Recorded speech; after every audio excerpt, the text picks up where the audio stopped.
Incompetent लोगों को बैठा दिया गया एसएससी में। कामचोर भर गए हैं सब यहाँ पर। जिस एग्जाम को टीसीएस 450 करोड़ में कराती थी और एडीक्यूटी उसको 250 में करोड़ में करा रही है। हमारे शिक्षक भाइयों को गाली गलौज तक किया गया है। कॉलर पकड़ के बस में जानवरों की तरह भर दिया गया है। एसएससी चेयरमैन की तो अलग ही कहानी चल रही है, पता नहीं कहाँ से उठा के लाए हैं उनको। अब पुलिस तो एसएससी को बचा रही है। मर्दानगी देखनी है तो आइए बराबरी, आप भी वर्दी उतार के देखते हैं कि कितनी मर्दानगी है। मैंने पहन के 2017 में उतार दी। अगर मर्द होते तो पहनते। मर्दानगी के लिए यूनिफॉर्म पहन के दिखाना पड़ेगा। हम शिक्षकों और विद्यार्थियों के आगे सिंघम बन जाते हैं, नेताओं के आगे च्युइंगम बन जाते हैं। कहते हैं सर क्या प्रूफ है कि हमने तुम्हें पीटा है। हम तो यही कहते हैं कि हम भी उनका मोबाइल रखवा लेते हैं अपने घर बुला के, इतना धोएंगे ना। 31 जुलाई को देश भर के शिक्षक दिल्ली में जुटे थे। उनकी मांग थी कि जो एसएससी सिलेक्शन ग्रेड एग्जाम में जो कमियां आई हैं, जो परेशानियां छात्रों ने फेस करी हैं, उनको लेकर डीओपीटी के मंत्री जितेंद्र सिंह से मुलाकात करनी थी, लेकिन मुलाकात नहीं हो पाई। बीच में शिक्षकों के साथ जातियां हुई, उन्हें खदेड़ा गया, कई लोगों को डिटेन किया गया। कुछ लोग बचे जिन्होंने आंदोलन करने की कोशिश की, लेकिन जंतर मंतर पर 5 बजे से ज़्यादा वक्त नहीं बैठने दिया गया। तो आज 4 अगस्त को जब हमें जानकारी मिली कि जितेंद्र सिंह ने खुद बुलाया है, शिक्षकों की एक मुलाकात हुई है और उन्होंने आश्वासन दिया है कि उन मांगों पर वो काम करेंगे जो शिकायत छात्रों और शिक्षकों की ओर से दर्ज कराई गई। इस बीच एक मांग उठ रही थी कि खान सर का इस मूवमेंट पर क्या कहना है, खान सर की छात्रों से बात हो रही है कि नहीं हो रही, कि जो शिक्षक हैं जो यहाँ पर आंदोलनरत हैं उनके कांटेक्ट में है कि नहीं है। तो इन सब सवालों को लेकर हम खान सर के साथ हैं। और खान सर, ये बताइए कि जो एसएससी को लेकर आपके पास भी शिकायतें, लगातार वीडियोस वायरल हो रही हैं, क्या क्या जानकारियां आ रही हैं और आप लोग उसे कैसे टैकल कर रहे हैं? बिल्कुल। देखिए रजत जी, सबसे पहले तो इनकॉम्पिटेंट लोगों को बैठा दिया गया एसएससी में, जिसने एसएससी को प्रयोगशाला बना के रख दिया है। क्वेश्चन का स्टैंडर्ड देखिएगा तो इतना घटिया लगेगा कि लगेगा जो कोई नींद में मतलब क्वेश्चन बनाया है। और ये केवल प्रॉब्लम एसएससी की नहीं है, ये कमोबेश सबकी प्रॉब्लम हो गई है। कामचोर भर गए हैं सब यहाँ पर। अभी हम देख रहे थे कि बिहार में एक एग्जाम हुआ था 2 दिन पहले, बीपीएससी लेती है उसको, डिस्ट्रिक्ट स्टैटिक ऑफिसर। उसमें 150 में से लगभग 100 प्लस किताब, एक किताब से हमारे एक किताब पॉकेट जीके से छाप दिया है। तो कहने का मतलब क्या है कि ये लोग कामचोर हो गए हैं, ना क्वेश्चन वर्क करना चाह रहे हैं, ना नए क्वेश्चन बनाना चाह रहे हैं। और आजकल के बच्चों को बेवकूफ समझ रहे हैं। टेक्नोलॉजी आ गई है, सब पता चल जाता है कहाँ से क्वेश्चन उठाए हैं। दूसरा है कि आप सेंटर्स को कहाँ दे रहे हैं, नॉर्थ इंडिया को साउथ इंडिया, डायगोनल खेल रहे हैं ऐसे ऐसे। सेंटर का कोई स्टैंडर्ड नहीं है, भैंस के तबेले में दे देंगे, सिक्योरिटी नहीं है, बच्चे मोबाइल लेके जा सकते हैं। प्रॉब्लम यह है कि जो बच्चे पढ़ने वाले हैं वो ऐसे इन्वायरमेंट में एग्जाम देंगे तो हतोत्साहित हो जाते हैं कि उनका भविष्य कहाँ जाएगा। ये एक सबसे बड़ी समस्या है और इसको एसएससी मानने को तैयार ही नहीं। अपने से सोच के देखिए, जिस एग्जाम को टीसीएस 450 करोड़ में कराती थी और एडीक्यूटी उसको 250 में करोड़ में करा रही है। मध्य प्रदेश में जिस पे बैन लगाया गया है वो इजिली टेंडर आके ले लेता है। अमूमन देखा जाता है कि जो टेंडर यहाँ कहीं बैन है उसको टेंडर नहीं देना चाहिए। तो कोई एक छोटी सी समस्या नहीं है, जैसे डीओपीटी मिनिस्टर एक तो इतने दिन बाद मिले। पहली बात कि हम शिक्षक जो हम हमारे जैसे हजारों जितने भी शिक्षक हैं जो हम लोग पढ़ा रहे हैं, वो क्यों? क्योंकि बच्चों को आप ग्रेजुएशन लेवल पे जो एग्जाम लेते हैं वो कॉलेज में उस लेवल की पढ़ाई नहीं होती है। इंटर लेवल पे जो एग्जाम ले रहे हैं स्कूल की, इंटर लेवल के बच्चे अगर स्कूल के भरोसे तो नहीं रह सकते हैं। एग्जाम्पल के तौर पे नीट और जेई की एग्जाम्स इंटर लेवल पे होती है। आप कोई इंडिया का ऐसा कॉलेज बताइए जो इंटरमीडिएट के लेवल पे नीट और जेई को पढ़ के और नीट जेई एग्जाम निकाल सकता है।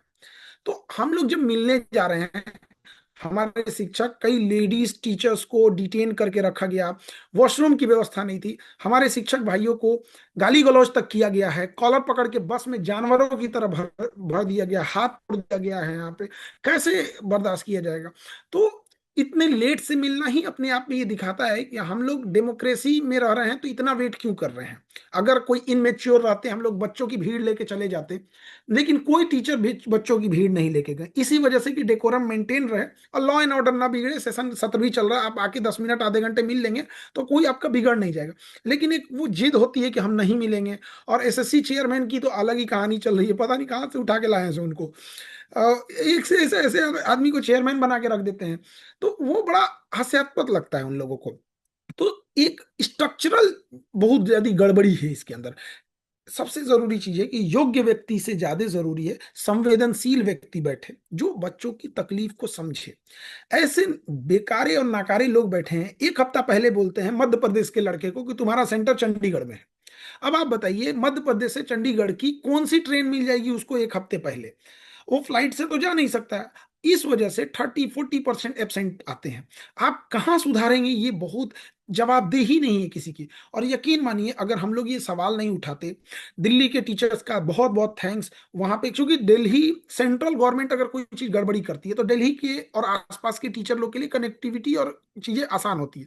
जैसे उसी तरह से अगर यूपी की कोई एग्जाम में धांधली होती है तो प्रयागराज से करीब पड़ता है, पटना में बीपीएससी जैसे होती है तो हम लोग के लिए पास पड़ता है। बट हम सारे टीचर यूनाइट होकर रात रात 2-2 बजे तक हम लोग फोन पे बात करके, मीटिंग्स करके, कभी अविनाश शर्मा से, राकेश सर से, नीतू मैडम, ये सारे लोग मिलके एक रूपरेखा तैयार सब लोग मिलके कर रहे थे, चाहे उधर जितने टीचर हों। लेकिन अंततः जब मामला बढ़ गया, अब जैसे मीडिया हाउसेज ने इसे चलाया, कई तो मेन मीडिया हाउस तो चला भी नहीं रहते, तब जाके ये मिले, तो ये बड़ा अपने आप में चिंताजनक बात है।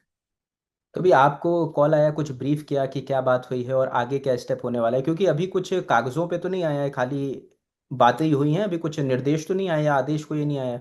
देखिए, हम आंदोलन कर करके लड़ के एक चीज तो हम बहुत सीख गए हैं कि आप अगर बच्चों की बात उठेंगे तो दो चीज मिलेगा, एक तो एफआईआर मिलेगा, केस लादा जाएगा, दूसरा आपको आश्वासन मिलेगा।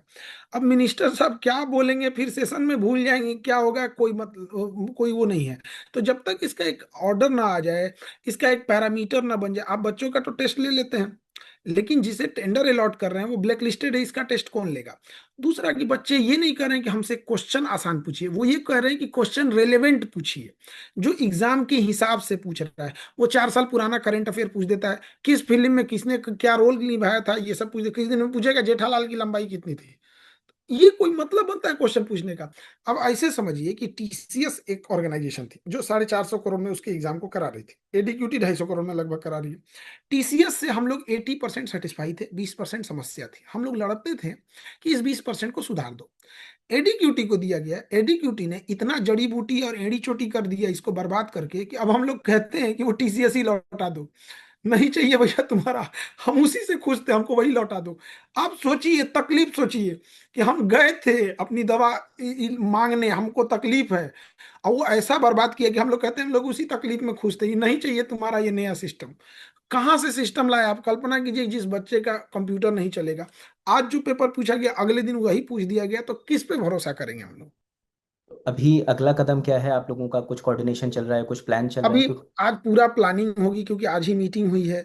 उन्होंने क्या आश्वासन दिया है, उसमें से क्या क्या चीजें हम मांग सकते हैं, किस चीजों पे ऐसा लगेगा कि नहीं दोनों के बीच से एक रास्ता निकालना पड़ेगा, तो अभी सारे लोग से, हमारी दिल्ली के सारे टीचर लोग से कोऑर्डिनेट कर रहे हैं। हम लोग के एक टीचर्स की सारे लोगों की ग्रुप भी है, जिसके तहत हम लोग कहीं ना कहीं ऐसा करते हैं कि बच्चे हम लोग पे भरोसा करके आते हैं। और बच्चे फीस देते हैं, इससे ज्यादा जरूरी है कि वो अपने जीवन का सबसे बहुमूल्य टाइम देते हैं और भरोसा दिखाते हैं उन पे। तो उनके भरोसे पे भी खरा उतरना है। कई बार ये क्या करते हैं, मंत्री लोग मीठी मीठी बातें बोल देते हैं और बातों से मुकर जाते हैं, तो बीच में हम लोग को पीसना पड़ जाता है। तो हम लोग स्पष्ट कहेंगे, भैया आप जो करना है आप रिटर्न दीजिए। तो अभी आपकी कोई वैसी बात नहीं हुई है जिस पे कुछ फैसला हो? अभी बात अभी होना सारे बाकी। टीचर लोग से डिस्कस हो रही है, बात हो गई है, डिस्कस हो रही है, बट अभी ठोस निर्णय पे अब हम लोग कल तक पे इस पे जरूर पहुंच जाएंगे लोग। क्योंकि 6 तारीख को एक कॉल थी, पहले परमिशन ली गई थी जंतर मंतर के लिए, मगर आज मेरी जब बात हुई कुछ टीचरों से तो बता रहे हैं कि परमिशन कैंसिल हो गई है, पुलिस ने मना कर दिया परमिशन देने। अब पुलिस तो एसएससी को बचा रही है। पुलिस की भाषा सुनिएगा तो कह रही है कि मर्दानगी है। मतलब आप समझिए, वर्दी पहन के 25-50 तो फोर्स लेके, AK-47 SLR कमर में पिस्टल लेके, और निहत्थे बेचारे पुलिस टीचरों से कहते हैं कि मर्दानगी है। मर्दानगी देखनी है तो आइए बराबरी, आप भी वर्दी उतार के देखते हैं कि कितनी मर्दानगी है। ये भाषा होती है? यह स्पष्ट बताता है कि दिल्ली पुलिस में भी पैसे पे नौकरियां बिकती हैं। क्योंकि अगर पढ़ के कोई टीचर अगर दरोगा बनता, इंस्पेक्टर बनता, तो एटलीस्ट इतना समझता, ये टीचर्स पुलिस से लड़ने नहीं आए हैं। हम शिक्षकों और विद्यार्थियों के आगे सिंघम बन जाते हैं, नेताओं के आगे च्युइंगम बन जाते हैं। जाए ना ये भाषा बोले अभी वो सफेद कुर्ता वाले के पास, नाप देगा इनको उसी में।